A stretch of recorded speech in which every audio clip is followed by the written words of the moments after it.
Sziasztok, üdvözlünk mindenkit! Egy rendhagyó adásban, amelynek vendége Nikola Ilchev, aki a Balkán e-commerce Summit alapítója, és Esztergomból a 20. e-kereskedelmi konferencia helyszínéről jelentkezünk, beszélgető társammal, Donáth Fruzsinával. Sziasztok! És annyit szeretnék mondani technikai üzenetként, ez a mai exkluzív adás angol nyelven fog zajlani, mivel Nikolával angol az egyetlen nyelv, amin boldogulni tudunk. Bolgárul már elfelejtettem valamikor tudtam, most csak a beköszönés. Dobre došel. You're saying welcome. You're saying it perfectly. Thank you very much. Nikola, welcome here in Esztergom in Hungary. What brought you here? Tell us. First of all, thank you for the invitation. You are the reason for me to be here. And actually the reason is the summit that we are organizing in Bulgaria and our partnership, which once again I would like to thank you for. You supported us last year with communication, and some great Hungarian companies came to Sofia, so the event. Yeah, our partnership is growing. And it's a good thing to have it, because as neighboring countries, maybe Bulgaria and Hungary are not sharing the custom together, a border together, but still we are in one same region and we have to support each other.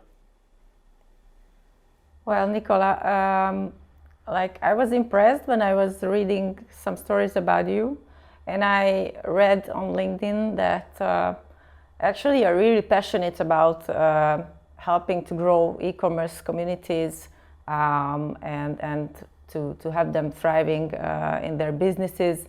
And you've been doing this also content preparation for about 7 years. So, and you are also the founder of e-commerce business summit,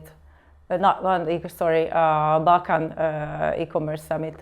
And so, can you please tell us about how did you start this? What's your vision about that, and what are your experiences? Well, probably everything started in my head when I was still doing my e-com business a long time ago. I started 13 years ago. I was in the field of selling accessories for mobile devices for several years. And in that period, actually, there was not so many places where people can learn, where they can see practical examples of the business. So I needed to make a lot of mistakes on my road to success.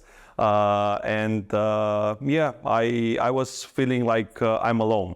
I started visiting some different events. I started looking for some opportunities. I started building a small community of people that are sharing knowledge, sharing ideas, sharing different approaches to the e-commerce in general. And this is how I actually started the activity of our organization, which is called E-commerce Academy. This was in 2016. I can say that I was sort of successful in the field of e-commerce, but I wanted to, first of all, learn more, and second of all, gather the community so we can share our experience and be more successful in our everyday lives and everyday jobs in the field of e-commerce. We started it was like a nice first event, only to try how it will work. Later on, we started to adapt all of our formats to the needs of the market. For example, in 2016, we did the very first edition of the event called Sell Successfully in Romania. We were helping Bulgarian businesses to learn more and understand how they can penetrate the Romanian market. We invited some Romanian companies to speak about the Romanian market, the different strategies and different options, and how Bulgarian businesses can go through those obstacles and be on the Romanian market. We did this format for 3 years. After COVID, actually, we wanted to expand this format and not doing it only for our region, but make it bigger. So this is how come the idea of Balkan e-commerce summit came to us. And why I'm so passionate about helping others, because through the years of doing business, I saw that building communities, building good, meaningful relationship with partners is actually the right way for you to be successful in anything that you do. It doesn't matter if it's e-commerce or it's retail business or it's in a different field. If you have good relationship with your community, if you help others, the universe has its own ways to give you back and to make your life easier on your way. Excellent. I really like this approach. And you started in Bulgaria for helping the Bulgarian friends, customers, firstly to Romania, but as far as I know, now you are kind of representing, in my eyes, whenever I see you on the LinkedIn, you are kind of the guy for whole Balkans. So how it expanded? So starting from Bulgaria for the Bulgarians and then to Romania, and now actually we are in Hungary. So tell us about the road. Well, it started step by step. To be honest, after Bulgaria and Romania, it was Greece. I had some good connections with Greek companies. So I approached them. I tell them, guys, it's something good that we do for our market. Maybe you can join and also do it for your market as well. After that, I approached the so-called Western Balkans, the countries like North Macedonia, Serbia, Albania, Kosovo, Bosnia and Herzegovina, Croatia. One by one, I tried to find the people in charge of the local e-commerce. In some countries, those are the local associations. In some countries, those are the guys running some events or running some communities, building some communities. For example, in Turkey, we are partnering with the largest organization, the largest e-com event, and we're helping each other. So usually I have like a tight schedule running from one conference and one meeting to another, like Spain to Hungary, Hungary to Istanbul, Istanbul to some other place. But first of all, I like it. And second of all, once again, to repeat myself probably, if you are in help and in favor of the others, it feels great and it turns back to you in a good way. One of the presenters of your last conference, which is a logistic company, had a presentation, and the title, if I recall correctly, was about why the Balkans grow faster versus other parts of Europe. So we are really delighted to know how would you describe this part, e-commerce wise, of those countries, like. What shall we know about the e-commerce in the Balkans, respectively to Western Europe maybe, or to the sea region as well, which we are always talking about, the Czech Republic and Slovakia part. So can you please give us some kind of insights about that? Well, the reality is that our region is a little behind Central and Western Europe in terms of e-commerce.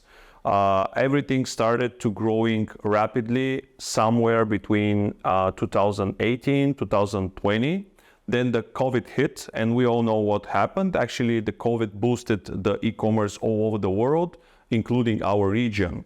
The thing is that after the COVID period, we saw a huge increase of interest from markets, from companies, from markets like Central and Western Europe, because Western Europe became super saturated. A lot of companies, a lot of brand owners were trying to build their brands and fight on those markets. So all of a sudden they realized that the Balkans are kind of a place where they can feel more freedom. They can join easily, and actually they can start selling. There is a thing in our region. Actually, the countries there, the markets there are a bit divided on countries which are part of the European Union, which, for example, for Hungarians is very easy to penetrate because being part of the European Union, the trade is a little bit easier. Those are Romania, Greece, Bulgaria, of course, and Croatia. We consider Croatia part of the Balkans. And also the other group of countries, the Western Balkans, which are not part of the European Union, and there are different regulations there because that reason. But what's interesting right now is that there are several organizations working into the direction of uniting these markets, helping them have easier trades, and also having easier trades between European countries and non-European countries. So in my opinion, we will see a huge change in the next few years, and there will be a lot more easier trades between us on the Balkans. So this will make one big market of around 55 to 60 million new people ready to buy with a higher standard, with more money in their pockets. And this will be in favor of all the e-com businesses around Europe. We are an e-commerce podcast from our name. What would you say to the listener, Hungarian e-commerce guy? Why would he go to Bulgaria? It's not neighboring, but it's not that far. We are usually the Hungarians, when we talk about e-commerce expansion, it's Czech, Slovak, maybe Poland, Romania. But Bulgaria and the other Balkan countries, we don't really, we don't talk about it that much. But you are the expert, so tell us why I should go there as an e-commerce guy. First of all, it's another market. When you are having an e-com business, it doesn't matter how many channels, or it doesn't matter how many new markets you are selling on. You have your goods, and the more markets you are on, the better for you. Second of all, Bulgaria is a market that is constantly growing in terms of e-commerce.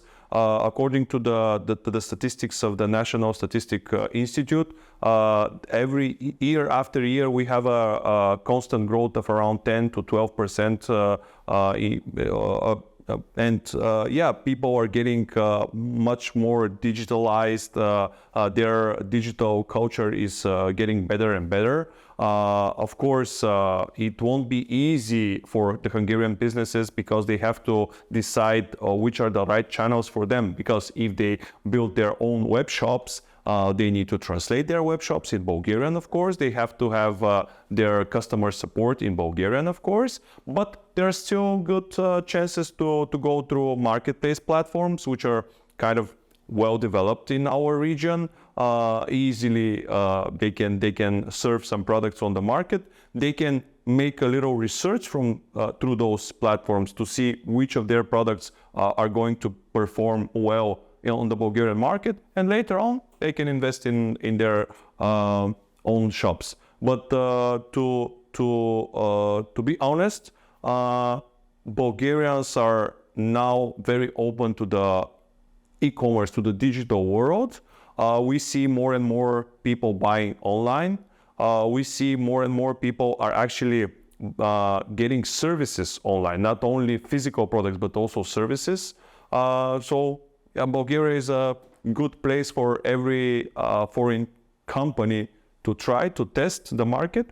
If it's successful, I cannot promise anybody to be successful on the market, but if it's successful, they can stay. If not, there are so many other markets they can try. As you were mentioning the buyers as well, like shoppers. We would be interested to know if we were like an e-commerce company wanting to start a business in the Balkan region, what are the preferences of the buyers, of the e-shoppers? Like, are they deciding over prices or services or quality or brands, which is more characteristic for us? What's the expected delivery? For instance, what if I deliver in 1 week, they are happy, or they say, oh no, I need it in 1 hour. So what are the extremes? Probably I won't surprise anybody if I say that the market is very price oriented, first of all. There are lots of websites and lots of platforms that are offering constant discounts on everything. So probably this is where the habit of the Bulgarians came from, to buy always on a deal, always with discount. When we're talking about deliveries, there are two very important things that every seller should know. First of all, we are expecting our goods to be delivered in less than 24 hours if possible. I mean, Bulgarian delivery services, courier companies are very well developed. They're super professional, and they're delivering everything super fast. So 24 hours or the most in 48 is the maximum. Something very important is that 60% and even sometimes 62 to 65% of all payments are done by cash on delivery. This is like a sign of not trusting the e-commerce so much right now, but it's getting better and better. But e-shop owners should be prepared to have their orders paid when they are delivered to the customers. And there is something that not many shop owners actually know, that in Bulgaria we have this service called test and pay. So when people receive their package, they have like limited time to see what is in the package, to test the product if it's some sort of electronics or something like this. And if it works and they like it, they can pay for the product. They always pay for the delivery, so the courier companies are always happy. Their expenses are covered. Not all the time the supplier of the product, the actual seller, is covered. But this is a thing that is going on in Bulgaria. We are, as an organization, we are always trying to help not only the e-commerce shop owners, but also the buyers to understand that there are some things that from which you can understand that this particular seller is a trustworthy, that they can put their trust on it and pay in advance. We will see. That might probably change in the future. We are sitting in Esztergom on the conference in Hungary. You're from Bulgaria, but we know you just visited China for 2 weeks. Tell us the two or three top things that you liked most and you think that will change the e-commerce and comes the earliest into our region. Well, to be honest, probably the one thing that will come and change pretty much everything is the so-called live shopping, which is very popular in China. It is happening in all of their platforms. To be honest, in China, the social media and the shopping experience is merged into one single thing. So all of their platforms where they buy their products are social media like platforms where they can watch videos, they can have fun, they can interact with other people and brands. So this is something that I'm expecting to see more and more in our region as well. I can see that the so-called influencers, how we call them in our region, they call them KOLs or key opinion leaders. They're on a pedestal in China, something that I already see, especially in Bulgaria and Romania. For example, a lot of influencers are paid a huge amount of money to advertise different products. So obviously this is a type of advertisement that we will expect to grow more and more businesses to use it. So in my opinion, those are the two things: more influencers and more interactive social media / buying platforms. I mean, social media and buying platforms will merge into one single experience for the buyer. Nikola, I really liked whatever you just said about the Bulgarian market and what you're doing. If anyone, any retailer would be interested to start their businesses, new ventures, like coming or going to your market, who should they call and where should they reach? Well, the short answer to this is me. Yeah. But the thing is that I cannot be a single point of contact for everybody that wants to learn more about the market. This is why we established the Balkan e-commerce summit, not only as an event, but also an organization where a lot of people are involved. People can easily check LinkedIn about personnel and guys involved in our organization or related to us, and they can ask for help. Of course, I'm always answering all of the messages I received, all of the comments I have. But to be honest, the easiest way to learn more to establish contacts, good contacts in our region, is to visit the event itself. So they can follow the information online, they can follow me and the information online, and they can see when is the next edition and just visit it. And I guess you guys will be there, so they will see you there as well, right? Yeah, of course. Sure. Nikola, the only other word I know in Bulgarian is blagodaria. And again, you are saying it perfectly. Yeah, I learned that a long time ago, but for everybody else, so that they know, I really thank you. We thank you for your time. Thank you very much. We really appreciate, and I hope we can welcome you again. And the last words for our usual Hungarian, I'll give to Fruzsi. It was my pleasure.